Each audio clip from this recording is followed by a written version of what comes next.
I'm Amber Tresca, and this is About IBD. It's my mission to educate people living with Crohn's disease or ulcerative colitis about their disease and to bring awareness to the patient journey. Welcome to episode 82. On the last episode, you heard from my 10-year-old daughter about what it's like to go back to school in the pandemic, what she's looking forward to doing in the future, and her tips for kids on talking to their parents. Now, it's time to hear from my 13-year-old son. He is in hybrid school as well, which means he goes to school in person 2 full days a week with 3 days of distance learning at home. There have been ups and downs with school, but we are managing as well as we can. What strikes me sometimes now is how much we were doing before the pandemic. School and work all day, and then activities at night and on the weekends. I was traveling at least once a month, and usually more than that. Now it has been 9 months of remote activities and only part-time in-person school for 3 months. It was illuminating to discuss these issues with my son. It is clear that we need to have more of these discussions, maybe outside of a recording session, although I think both of my kids would be happy to record every day. But it is also apparent that the return to normal most of us are looking forward to is also going to have challenges for kids. Be sure to listen to the end to hear my son's tips for parents on how to talk to their kids about the pandemic. So welcome back to my show. It's been a little while. Yes, it has. Why don't you tell me what you're reading right now? Right now, well, I am reading the third Hunger Games book. I don't exactly remember what it's called, but it's a lot about Katniss trying to overthrow the Capitol. Right. And they gather a new army of, I won't say who, but interesting people. And they have lots of time. Well, they don't. They use lots of time to get themselves farther where they need to be. I wanted to ask you some things about how you think things are going during the pandemic. And so I wonder if you would tell me what it has been like to be at school and what your school schedule is. My school schedule is very interesting. I partly stay in school some days, and I stay at home other days. However, we are doing like Google Meets and that sort of thing to meet with each other, which they are now going to start doing every day. And originally it was just one day. So no matter what, I'm going to be seeing my teachers' faces somewhere, either in person or over a call, which is really interesting. Why do you say it's interesting? It's interesting because I think that we don't really use the Google Meets for a lot. Lots of them are just to say hi, hello, which I think is a great idea. I think it's always great to be checking in on students. I think especially for younger ones who are teenagers, their mental health might not be as great. So I think that is an awesome idea, but I do feel like it is a little time consuming as we're not really receiving extra instruction necessarily. So I think that they're nice, but I feel they could probably be shortened or something else could be done to be more efficient, but honestly, the way it is, I think it is chugging along fairly well. Do you think that some of the kids in your class, well, first of all, what grade are you in? I'm in 8th grade. And how old are you? I am 13. And how do you think that other kids are dealing with the pandemic and maybe not being around their friends as much as you would be as a 13-year-old? When I was 13 years old, we were pretty much just together constantly, or we were on the phone. Well, everybody seems to be pretty happy, though I do know that this may be a mask because a lot of people probably aren't feeling the best, but once they're in school, that effect is worn off, or they just want to look happy or whatever. So I haven't seen anyone in particular, or anybody at all necessarily, that looks bad or feels bad or is saying something about it. So I think I do know people are struggling because they'll say, like, they won't be sad, but they'll say, like, oh, I can't do soccer anymore, but they won't be necessarily just down about it constantly. Mm-hmm. Do you think that kids are mostly missing out on their extracurriculars? No, actually, I know lots of people are still going to whatever games and places, not places, but like games. Like there are a couple girls that do soccer. I think there's some guys that do baseball. There's so many sports kids in my grade, but I do think that they haven't really stopped. It's kind of just been larger hurdles. And how has it been with all of the things that you have to do in order to keep students and teachers safe, with the mask wearing and staying distanced and washing hands or using hand sanitizer? How was that to get used to, and how do you think all of that is going now that we're a couple of months into school? I think that having the responsibility of wearing a mask first, being trusted not to talk to your peers while you're in the hallway or something, which never works out, obviously, and socially distancing also doesn't work. I do think that it is sort of a burden to put on people our age, but I don't think we really have a choice, and I think it is a good thing that we should get used to something like this. And if there's somehow a worse situation than the pandemic we are in, we will know, sort of. But altogether, I think it is fairly difficult trying to keep everyone safe. But I do think that some people will feel better about it because they know that if I wear a mask, if I socially distance, if I don't talk to you or whatever, if I use hand sanitizer and I take care of myself, including the mask and the social distancing, I'm also taking care of you. And this gives me the feeling that if I have or don't have COVID-19, I am therefore not passing it on to you, which I think it's a great thing to know that you're not passing a disease onto another person.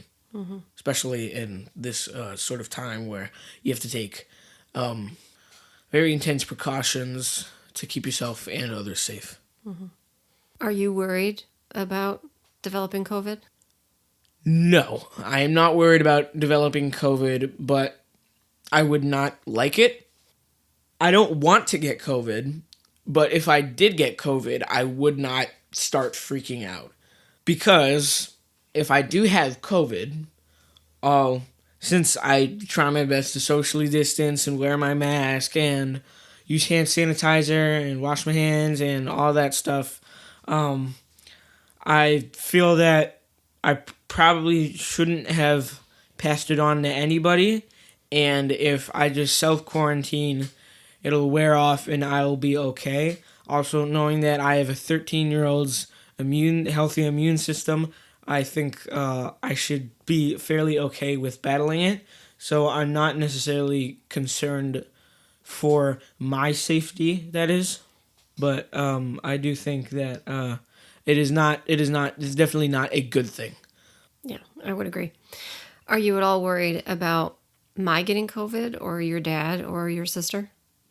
I am worried about that a little bit because I know that your immune system and my father's immune system might not be the same as mine, and it may be a little weaker, maybe have a different way of handling things, and I think you might be a little weaker in terms of fighting COVID-19, so that is where I do have concerns. I trust that I will be safe, but I'm not super sure about you guys. So that is the thing I worry about for COVID-19. What are some of the things that you're missing right now during this time? Given that our family is probably being a little more strict about being physically distant and staying home and not doing a lot of outside things. Well, first of all, I think being a little stricter is a good thing. But what I do miss is being with my friends in person, because I think definitely being there is a specific barrier that you cannot receive through like texting other people or being on a call, even with video. There is a certain barrier of like it just doesn't feel the same. It's like, and also people, the communication will seem different, and people will not be saying the same things or acting the same way because they're not in person. Not saying that people feel like they can be better or meaner or necessarily something like that if they're speaking through text, but I do mean like people just act differently, and we all are having a bit of a difficult time with that. Mm-hmm.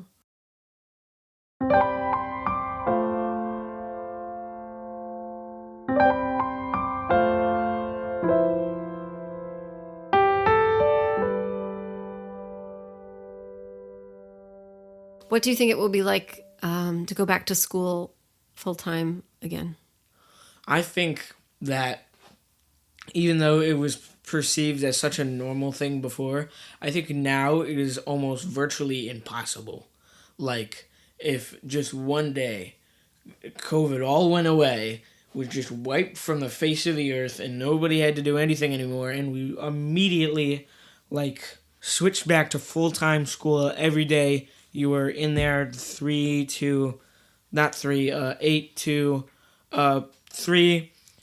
I think that people are used to being at home. You can relax. You are not constantly under the supervision of adults and with your peers, which sometimes for some people can be a little unnerving. But it has its pros and its cons. Some of the good things is that we will receive additional instruction to what we're having right now, which means like we won't have anything to do on our own. And I know this is coming from a person who is not great at using his time right. I don't have to do that. I just walk from class to class, and we do the things in each class. However, I do think that we will be expected to do better, and I think even if they would put a transition as we would have the same work that we have now, even though we're now in complete full person with no masks, no whatever, assuming this would happen, I think it's almost like the line between temporary and permanent of a learning curve or like slope or mountain. I have no idea. It depends. It depends on who you are. There's lots of people who want to go back to school. There's lots of people who don't want to say they want to go back to school, but they want to go back to school. There's some people who don't want to go back to school. It's all depends. It's kind of bonkers to think about now. And sometimes I'm like, okay, you have school tomorrow. Remember, you used to go to school every day. Oh my gosh. And then not only that, but most nights we had an activity of some kind. So you'd come home from school, have a short breather to finish homework, have a snack, and then we would be out again doing whatever we were doing. Yeah. I think just like, even if we were to get rid of this learning curve, slope, mountain, whatever, it would never be the same knowing that there was a time where you could do all this stuff. There was a time you could do none of this stuff. There was a time where you could do some of this stuff, and now you can do it again. Even though it seems like everybody would just want to go back, what's the deal? Why would anybody not be so happy? It's that like look, everybody's used to COVID-19 because everybody has been through it long enough to know what to do. I think everybody's used to being in the pandemic. Everybody's used to not going to school. Everybody's been in a permanent, temporary sort of stage of relaxation. And I think that there's lots of things that need to be forced upon people to get back up and running. So I think that would be very difficult. It almost seems like we had a frenetic pace before. I think we did. Yeah. When we can safely go back out into the world and do activities again, what do you think the first thing is that you're going to want to do? I am going to rally up all of my friends, and we are going to go to a probably not very healthy fast food restaurant like McDonald's, and we are going to eat way too much, go back home, yell at each other about it, and have a nice night. That's pretty simple and very specific. Yeah.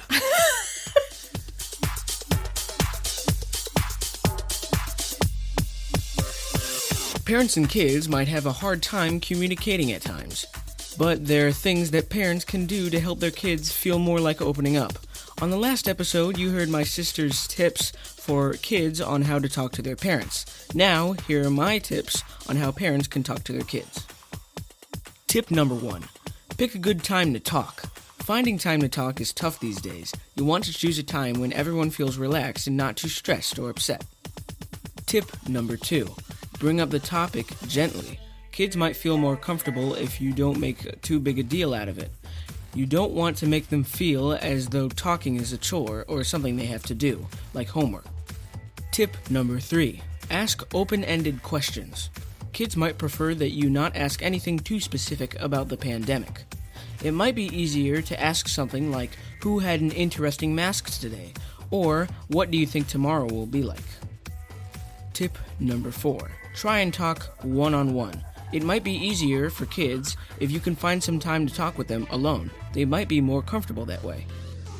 Tip number 5. Take your cues from the kids. If your kids seem like they're not interested in talking, you might need to pick another time. Don't give up, but maybe try on another day or at another time. Remember to really listen to what your kids are saying to you and to take their point of view seriously. Something that might not seem like a big deal to you may be a very big deal to them.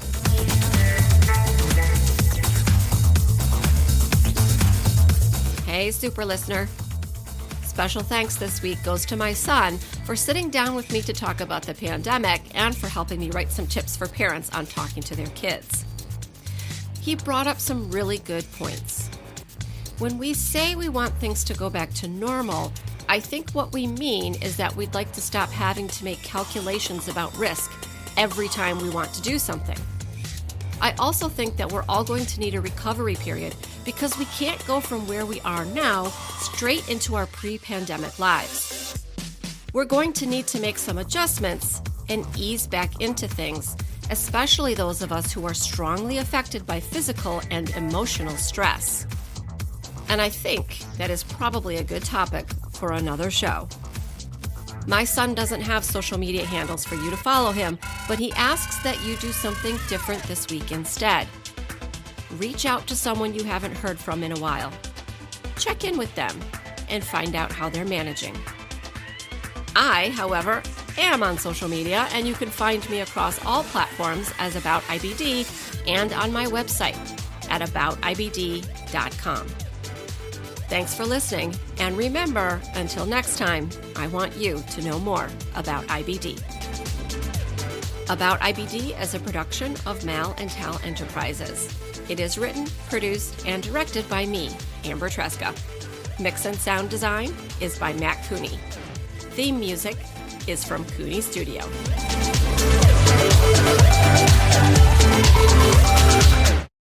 You got it out of your system? Yeah. There was a pause. There was a slight pause. Yes.